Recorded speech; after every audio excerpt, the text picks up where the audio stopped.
O caso de hoje é um dos mais assustadores que já contamos aqui no canal, porque ele envolve vários elementos que podem acontecer a qualquer um de nós, em qualquer etapa de nossas vidas.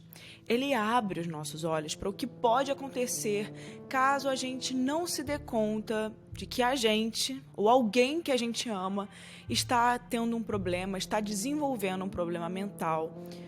E isso, se não for tratado, pode culminar em uma tragédia. Aqui é Erika Miranda e esse é mais um episódio do Casos Reais. Toda quarta-feira a gente traz um episódio novo, um caso novo aqui pra vocês. Então, pra gente continuar trazendo, não deixe de se inscrever ou dar uma nota em qualquer plataforma que você estiver escutando a gente.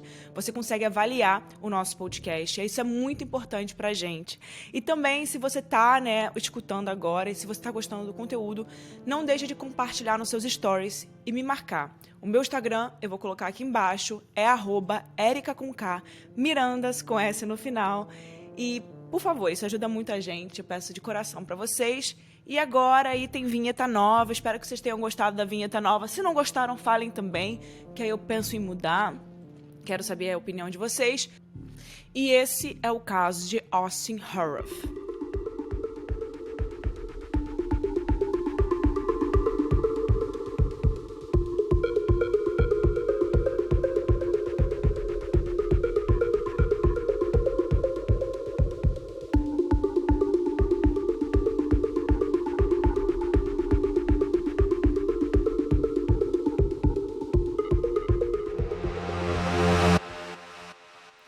Austin nasceu em 21 de dezembro de 96. Gente, dia do meu aniversário. Eu nasci em 21 de dezembro de 97.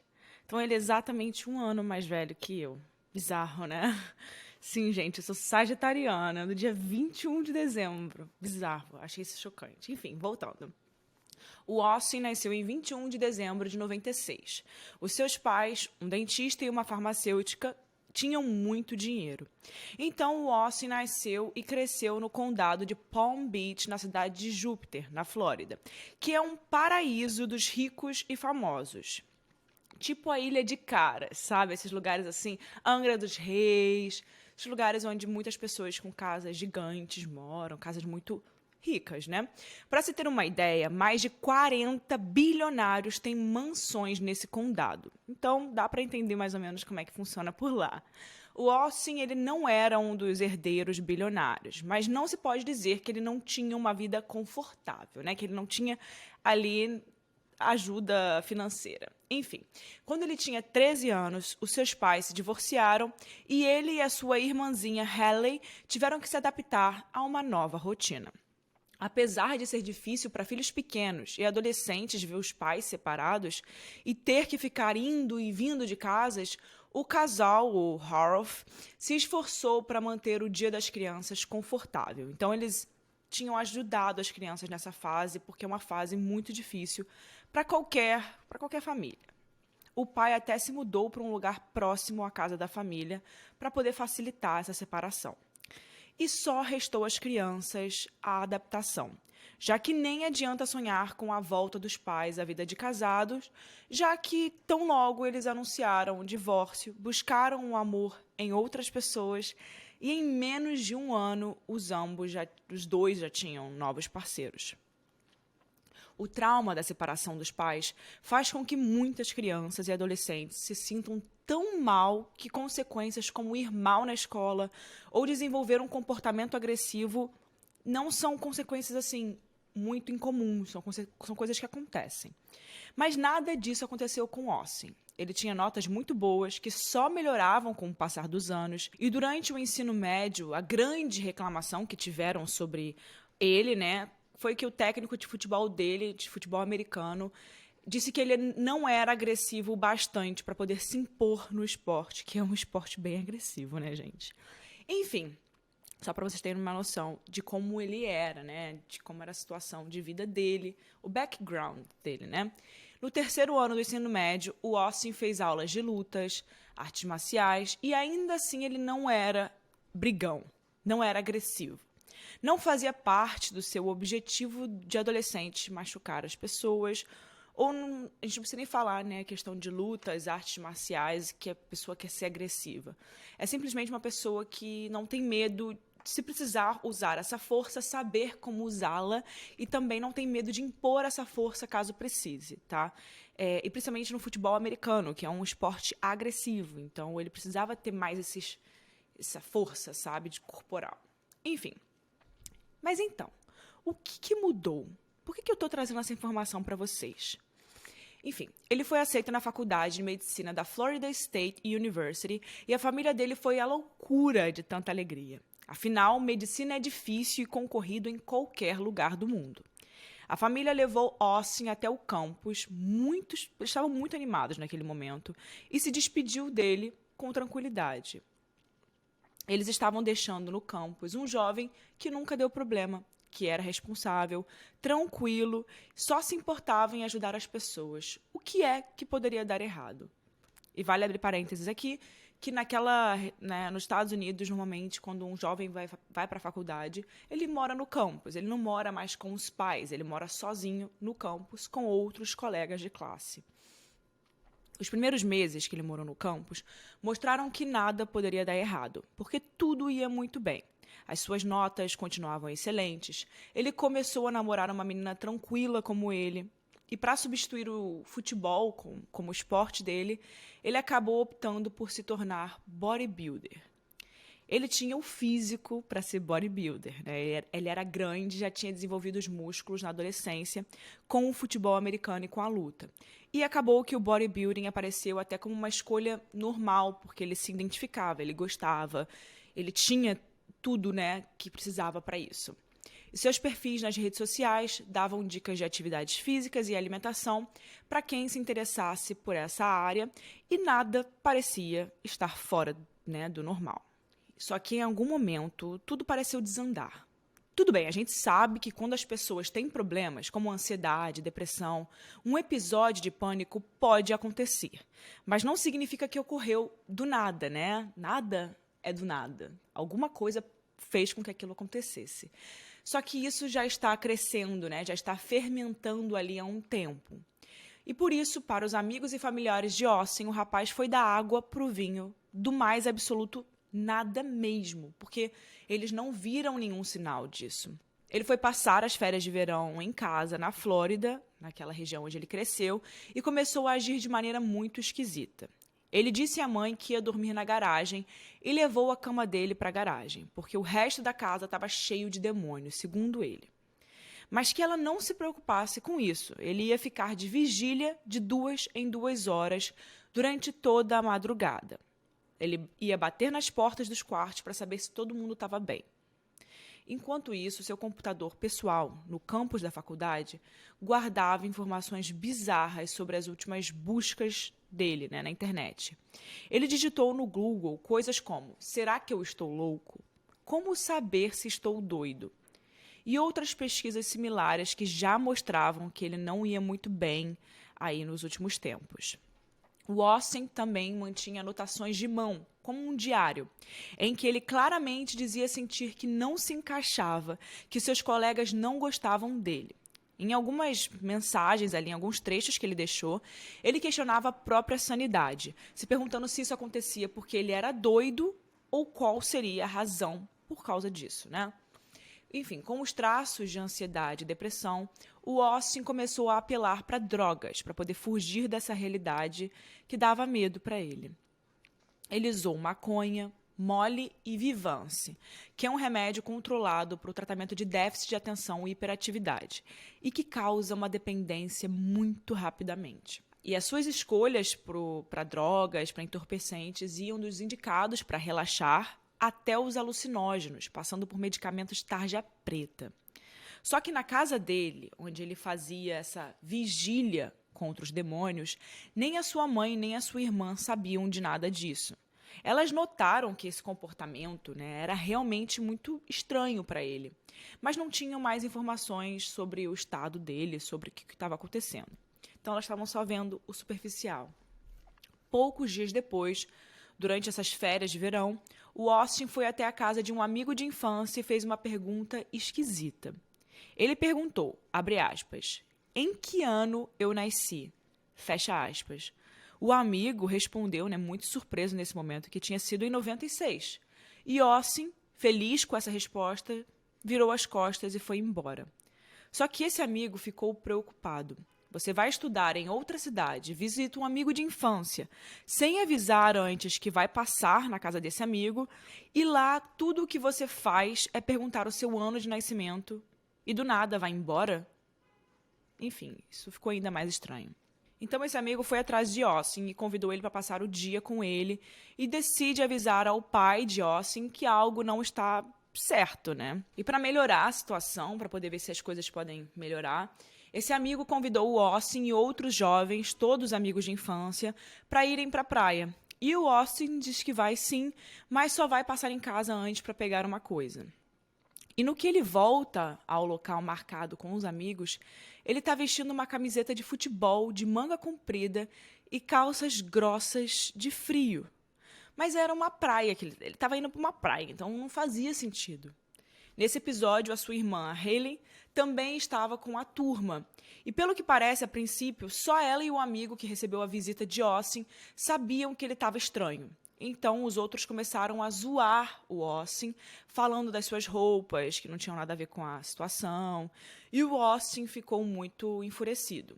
Ele disse, inclusive, abre aspas, se você disser que eu sou doido, eu te mato. Fecha aspas. Ok, era um encontro para aliviar a situação, o clima, e acabou tendo o efeito oposto. Os amigos ficaram assustados com a resposta de Austin, né, com o jeito que ele estava agindo, que era muito incomum para um cara tão tranquilo como ele, que todo mundo sabia que ele era assim. E seu amigo acabou ligando para o seu pai, mais uma vez, dizendo que algo não estava legal, algo não estava certo. O pai de Austin, então, sugeriu que eles tenham uma conversa em um restaurante próximo. E nesse restaurante foi o pai, a namorada, Austin, aquele amigo, e a Hayley, a irmã. E antes de chegarem no local marcado, o Austin assustou a sua irmã com uma atitude que qualquer pessoa sã classificaria de uma atitude muito doida, mas que também pode ser visto como um sinal para essa tragédia. Antes do dia do restaurante, o Austin comentou uma vez com a Hayley que achava que era meio homem e meio cavalo. A menina fez o que qualquer um de nós faria nessa situação. Olhou para o irmão e perguntou: "Quê? Do que você está falando?" Mas ele não respondeu, ele só completou, abre aspas, "Sou meio cavalo e sou imortal", fecha aspas.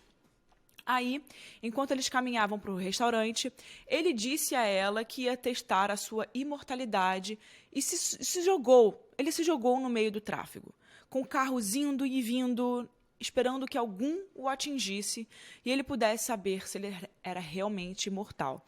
E vale falar que na Flórida, né, todo mundo usa carro, então não tem nem lugar para você caminhar na rua. Então são aquelas estradas mesmo, muito rápidas, que os carros passam com muita rapidez. A menina, completamente assustada, puxa o irmão de volta para a calçada, mas aí o Austin começa a agir de uma forma que vai, né, ficar por toda a tarde no restaurante, como se nada tivesse acontecido. E as câmeras de segurança do restaurante pegam esses momentos mais importantes, que é o grupo chegando, sendo direcionado a uma mesa nos fundos, o Austin fazendo o percurso do fundo à entrada do restaurante, se virando à esquerda para ir ao banheiro, depois voltando para a porta da frente, saindo do restaurante e depois retornando alguns segundos depois, como se nada tivesse acontecido. Outra imagem é parecida, mas dessa vez, quando Austin se levanta da mesa, ele vai direto para a saída. Alguns minutos se passam e o Austin não voltou. Ele foi até a sua casa, que era perto do restaurante, trocou de roupa e sua mãe ainda ligou para o pai dizendo que algo estava esquisito. Ela sabia que eles estavam no restaurante e que Austin foi em casa trocar de roupa. Quando Austin volta ao restaurante com uma roupa completamente diferente, ninguém do seu grupo parece se incomodar. O que se vê pelas câmeras de segurança é que em um momento o seu pai diz algo que deixa o Austin nervoso e ele foi para cima do pai, encurralando na parede. Depois dessa situação, ele sai e o amigo vai atrás para poder tentar segurar ele, mas não consegue mais achá-lo.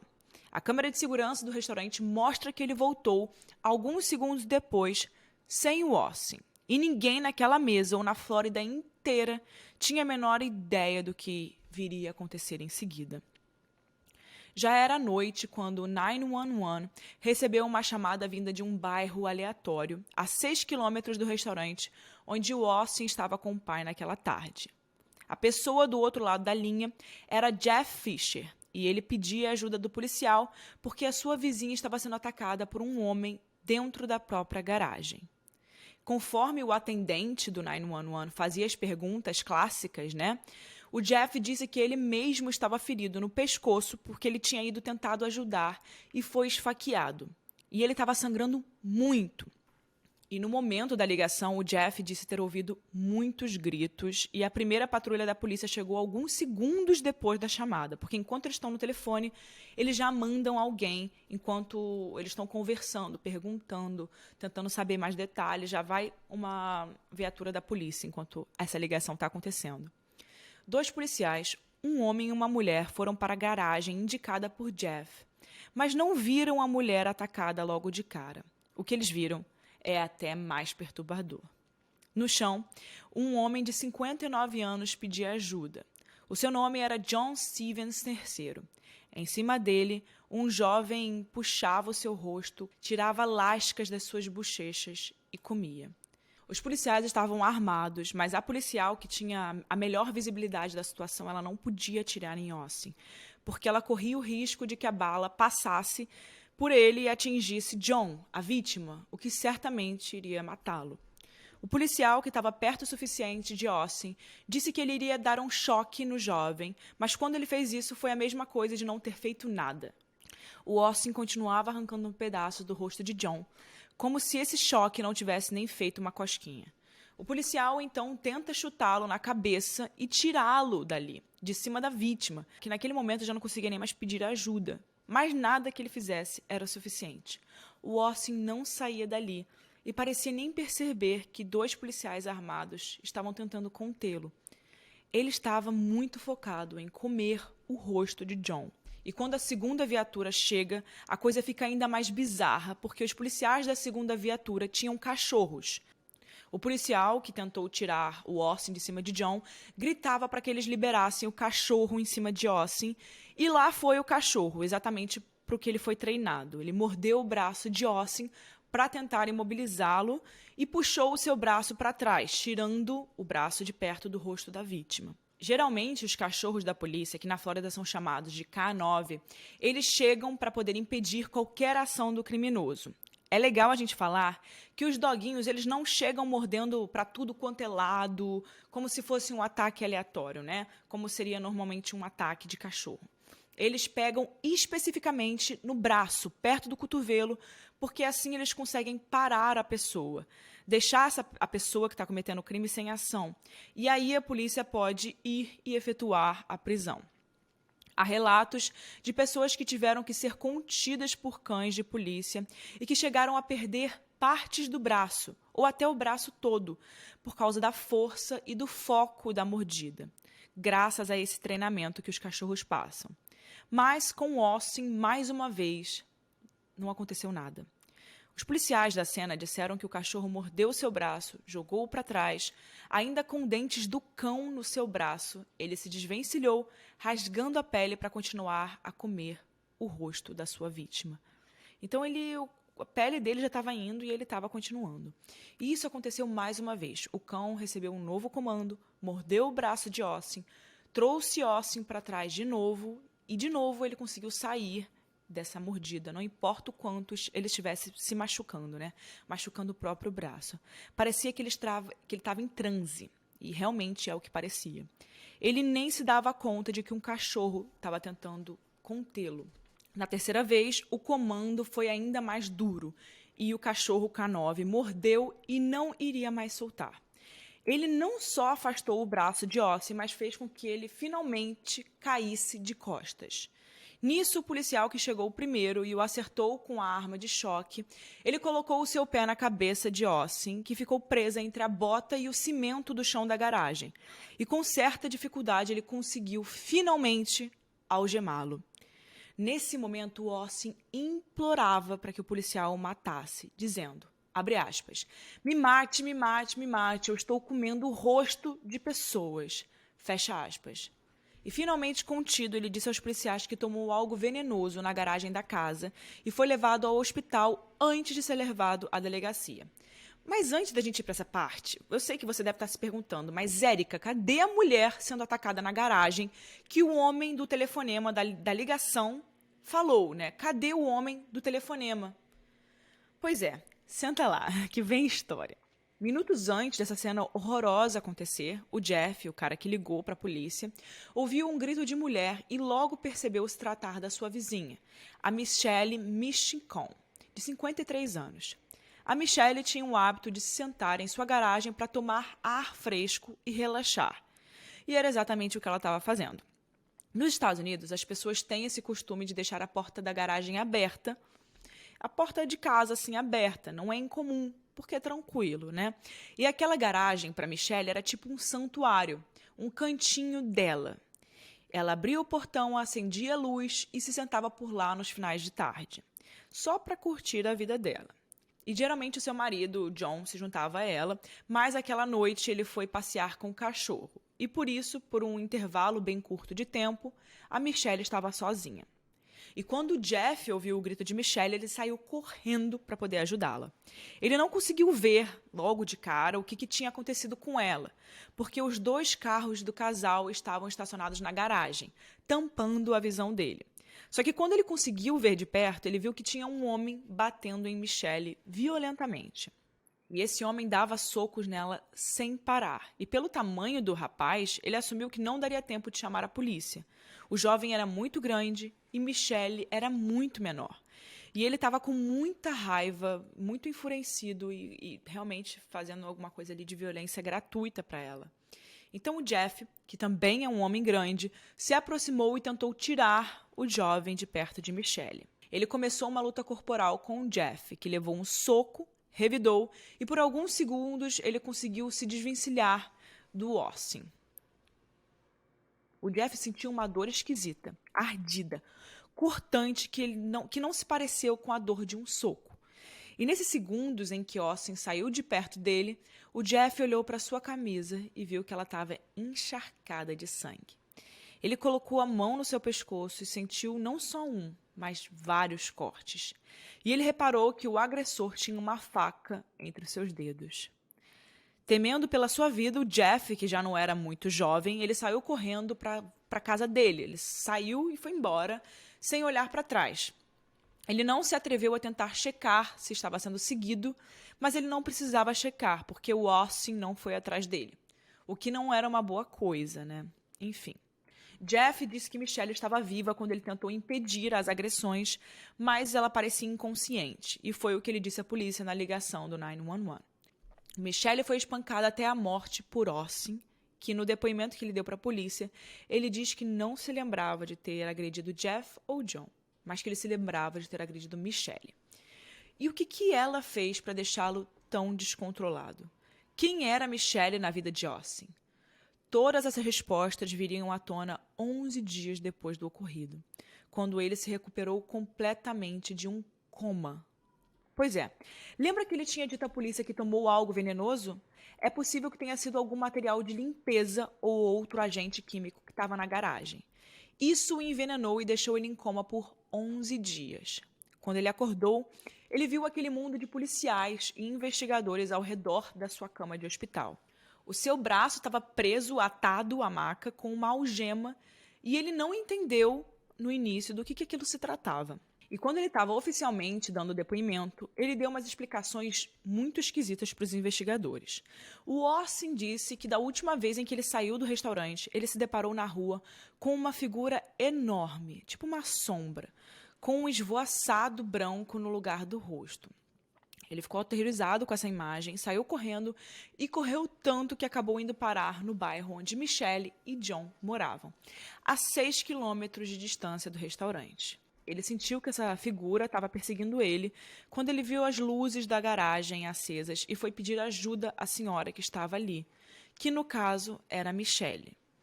Mas ao vê-lo se aproximando, provavelmente completamente fora de si, falando várias coisas esquisitas, a mulher começou a gritar. E foi esse o som que o Jeff ouviu pela primeira vez.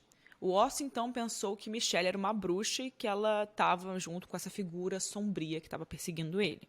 Ele disse que chegou a vê-la em volta de sombras também. Ele concluiu que o único jeito de sobreviver e fugir era matando a bruxa. Então começou a espancá-la sem dó. Talvez para ele poder ficar mais forte contra os seus perseguidores, né, quem estava perseguindo ele, ou por algum outro motivo, o Austin teve a ideia de pegar um vidro de produto químico na garagem e bebeu em goles esse produto químico. E a próxima coisa que ele se lembra é de acordar no hospital e ser informado de tudo o que fez. Respondendo às perguntas sobre por que Michelle e John, o que eles fizeram, temos essa resposta que nos enche de medo, porque mostra que ninguém, absolutamente ninguém, está a salvo de uma situação dessa. Eles não fizeram nada. Foi aleatório. Qualquer pessoa que tivesse com as luzes acesas e a porta aberta naquela noite poderia ter sido abordada por Austin, delirante e muito perigoso. E é nessa parte da tragédia que eu te convido a voltar um pouco à história, enquanto a família ainda estava reunida no restaurante. E um dos motivos pelos quais essa história é tão triste e que essa tragédia é tão desumana é que ela poderia ter sido evitada se as pessoas ao redor de Austin tivessem levado os sinais a sério e buscado ajuda para o garoto a tempo. De fato, naquela época, naquele momento, os pais do Austin estavam prestes a chamar na Flórida o que se chama de The Baker Act. Esse ato ele trata da hospitalização da pessoa com distúrbio mental, quer essa pessoa queira ou não. Através dessa internação compulsória prevista no ato de sanidade mental da Flórida, no número 1971, ele seria examinado e um possível diagnóstico de internação teria efeito imediato. Mas é incrível pensar que, por fim, depois de tentar agredir o próprio pai e não ser encontrado pelo amigo, já que Austin estava correndo da figura terrível que ele disse ter visto do lado de fora do restaurante, ninguém chamou a polícia para interditá-lo. E se chamaram, não foi com a urgência necessária. Mas aí você pode dizer, Érica, mas é que isso aconteceu muito rápido, ninguém imagina que vai tomar uma proporção dessa. Eu concordo. Porém, se o Jeff foi esfaqueado, voltou para casa, ligou para a polícia e viu a ajuda chegar segundos depois, se o pai de Austin tivesse ligado ainda do restaurante, poderia ser que ele nem teria chegado tão longe. Foram 6 quilômetros correndo, né, gente? Pelo amor de Deus, é muita coisa. Os sinais vieram aos montes. Nós, que somos meros espectadores dessa tragédia, podemos fazer a conta desses sinais. Bora lá. Primeiro sinal, as anotações depressivas de Austin. Sinal 2, suas buscas sobre ser doido na internet. Sinal 3, o abuso de substâncias ilegais ou controladas. Sinal 4, resolver dormir na garagem de sua mãe porque a casa estava cheia de demônios. 5, perguntar aonde seus amigos de infância o ano do seu nascimento e vazar. 6, falar com a irmã que achava que era meio cavalo. 7, tentar pular na frente dos carros para testar a sua imortalidade. E é possível que tenham muitos outros sinais, ou que eu esqueci de listar, ou que a própria família não contou para a polícia. Então, por que não se atentar a esses sinais? Por que deixaram chegar a esse ponto? Essa resposta pode demorar muito ou nunca chegar. Esse caso aconteceu em 15 de agosto de 2016, mas ele veio à tona recentemente porque o julgamento de Austin estava marcado para novembro do ano passado. Durante esse tempo, Austin permaneceu encarcerado, mas ele deu entrevistas onde pediu desculpa à família das vítimas e ele estava muito emocionado por tudo o que ele fez. O seu pai também chegou a dar uma entrevista na televisão dizendo que o que aconteceu foi o seu pior pesadelo. Ser familiar da vítima é uma dor imensa, mas ser familiar do agressor também não deve ser nada fácil. Um dos filhos do casal que foi brutalmente assassinado por Austin revelou, quando o jovem ainda estava em coma, que ele queria vê-lo bem, sem sequelas, para que ele pudesse ouvir a sua sentença, e que gostaria que a promotoria buscasse a pena de morte, que é ainda legal na Flórida. Um dos grandes temores da promotoria e da família de Michelle e John é que Austin alegasse insanidade mental e, por isso, tivesse sua pena reduzida.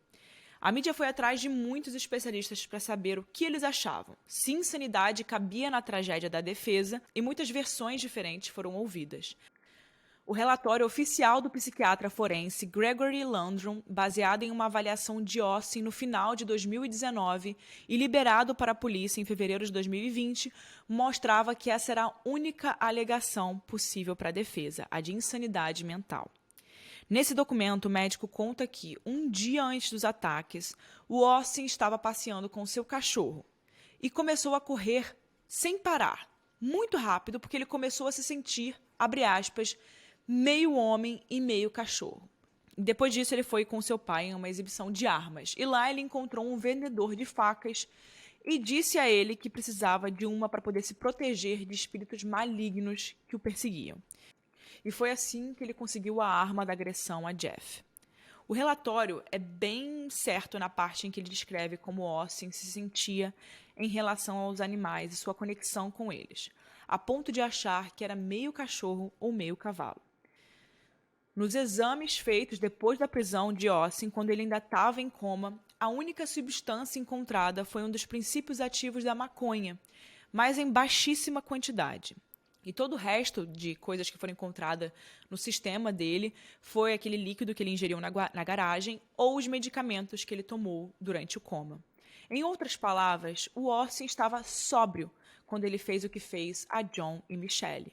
De acordo com os testemunhos dos policiais da cena, que tentaram conter o Austin, que fizeram de tudo, né, até o cachorro machucou ele, o psiquiatra alertou que esses eram um dos sinais de uma crise psicótica. A conclusão do relatório forense de sanidade foi que Austin estava em um estado mental descompensado naquela noite, de agosto de 2016. E ele sofreu um episódio psicótico agudo que o deixou incapaz de diferenciar o que era certo do que era errado. E que durante esse episódio ele pode ter acreditado que era uma espécie de animal ou até de lobisomem, que precisava defender instintivamente a própria vida contra as figuras do mal que estavam perseguindo ele. A recomendação do Dr. Landrum era de que a justiça o declarasse insano, pelo perigo de que Austin fizesse algo contra si ou contra outras pessoas, e o encaminhasse para uma instituição prisional para doentes mentais. E foi isso que aconteceu. Para desespero da família das vítimas, com base nos depoimentos, relatórios policiais e relatórios da polícia forense, o juiz do caso declarou que Austin não era culpado das mortes de Michelle e John. Ser declarado não culpado não significa que ele foi inocentado, pois isso seria o mesmo que deixá-lo livre, o que não foi o caso. Austin Harroff foi sentenciado a tratamento sob custódia total do Departamento de Crianças e Serviços Familiares, e de lá ele só vai poder ser libertado por ordem judicial. O juiz proferiu essa sentença dizendo que os promotores e a defesa concordaram que o Austin não formulou uma intenção mental ao ataque e que a forma aleatória de escolher as vítimas e o tipo de ataque foi de acordo com um laudo médico resultado de um episódio maníaco de transtorno bipolar. Um jovem que nunca teve passagens pela polícia, que era considerado tranquilo, promissor e com uma vida toda pela frente, mas que caiu no obstáculo da doença mental. E esse caso a gente não pode negar que está repleto de vítimas, né? Principalmente as duas pessoas inocentes que acabaram perdendo a vida por conta de um problema mental de uma pessoa que eles sequer conheciam, sequer sabiam quem era. Esse foi o caso de hoje, e quando a gente chega no final eu sempre trago a minha opinião. Enfim, eu quis trazer esse caso justamente para a gente poder alertar todos nós. Principalmente eu, quando eu estava vendo esse caso, eu falei, meu Deus, isso pode acontecer comigo, isso pode acontecer com qualquer pessoa do meu lado. E principalmente que agora eu moro nos Estados Unidos, e a gente sempre fala aqui que ninguém assalta a gente aqui, né? Rara, é claro que assalta, mas assim, a gente não tem medo na rua das pessoas que vão assaltar a gente. A gente tem medo na rua das pessoas que são usuários de droga, pessoas que estão fora de si, que não estão em estado mental bom e podem atacar a gente. Isso acontece muito no metrô, a gente escuta falar muito dessa situação. Então, eu acho muito importante, principalmente, a gente trazer casos como esse, que para quem está de fora, foi do nada, né? Mas para quem acompanhava, para as pessoas que estavam próximos, viram alguns sinais, viram algumas coisas. A gente sempre fala dos sinais e realmente eles são muito importantes, porque às vezes a pessoa ela pode ser um perigo para si, né? Ou ela também pode ser um perigo para os outros. E isso sai dos limites, né? Como nesse caso, olha como saiu dos limites. Ele era um perigo para si e para os outros. Ele poderia, sim, ele poderia tirar a própria vida? Poderia, mas ele também era um perigo para os outros. E, enfim, a gente queria trazer aqui o número do CVV, se você está precisando de alguma ajuda, procurar, a gente estava procurando telefones de lugares para as pessoas que se estão precisando conversar, estão precisando falar sobre algo. O CVV, na verdade, não é especificamente para casos de saúde mental, mas ele realiza um apoio emocional e também a prevenção de suicídio. Eu acho que vocês já conhecem o CVV pela prevenção ao suicídio. Mas ele atende também pessoas que precisam de apoio emocional. E o número do CVV no Brasil é 188. Além disso, também tem a UPA. A UPA também realiza serviços de urgência psiquiátrica e tem atendimento 24 horas por dia.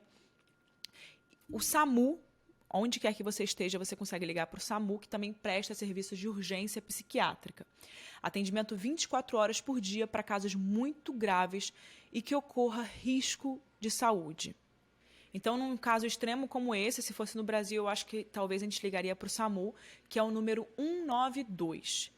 Provavelmente, na cidade que você está, é o número 192. Então, vale a gente trazer essa informação aqui, vale a gente falar sobre isso. Eu queria deixar aqui compartilhar com vocês uma situação que eu acho que eu nunca falei para ninguém, mas eu queria compartilhar com vocês. O meu tio, ele era esquizofrênico, ele faleceu já. Ele faleceu de outros motivos, mas ele era esquizofrênico. E ele foi diagnosticado com 15 anos de idade. Então, assim, quando ele era muito jovem. E foi depois dos 15 anos que realmente ele foi diagnosticado, ele começou a ser tratado. Então, essa doença foi se desenvolvendo, né? Não foi do nada. E esse caso aqui é diferente. O Austin, ele teve um caso específico, ele precisava ser tratado, mas eu acho que ele não era esquizofrênico também. Se eu estiver errado sobre o que eu estou falando, eu só queria abrir aqui para a gente trazer esses tipos de conversa. Que isso pode acontecer com seu irmão, com seu amigo, com seu tio, com qualquer pessoa, né? Principalmente esses casos psicóticos, que são coisas que acontecem e tem um estouro, né? E a gente precisa cuidar da nossa saúde mental, principalmente, gente, porque esse caso aqui, para mim, é um caso muito bom para a gente poder falar como uma pessoa normal, como coisas pequenas geraram uma reação muito grande. Olha onde ele chegou. E realmente a gente vê a força do corpo humano. Como ele conseguiu tirar a vida dessas pessoas de forma tão brutal. E como ele estava em transe mesmo, né? Porque isso para mim ficou muito evidente. O transe que ele estava. Dele não conseguir realizar o que estava acontecendo ao redor. E se viesse mais uma pessoa, né, sem ser um policial e etc., uma pessoa especializada, provavelmente essa pessoa se machucaria também e ele continuaria em transe. E eu fico me questionando o que aconteceria se a polícia não tivesse intervido, assim. O que aconteceria, gente? Ele teria ido para uma outra casa, ele teria ido para um outro lugar, ele teria feito algo com si. Gente, é um pouco chocante. Eu fico imaginando essa cena na minha cabeça.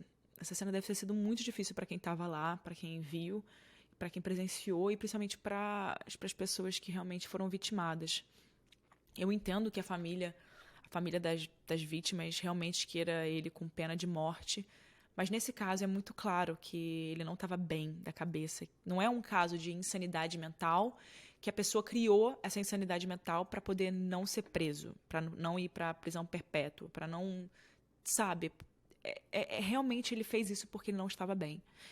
Nesse caso, é claro, várias vezes já trouxe casos aqui que a gente fala sobre isso, a gente fala que é absurdo ter alegado insanidade mental e etc., ter usado né, ter usado uma doença mental para poder não ir para prisão perpétua, enfim, ou pena de morte.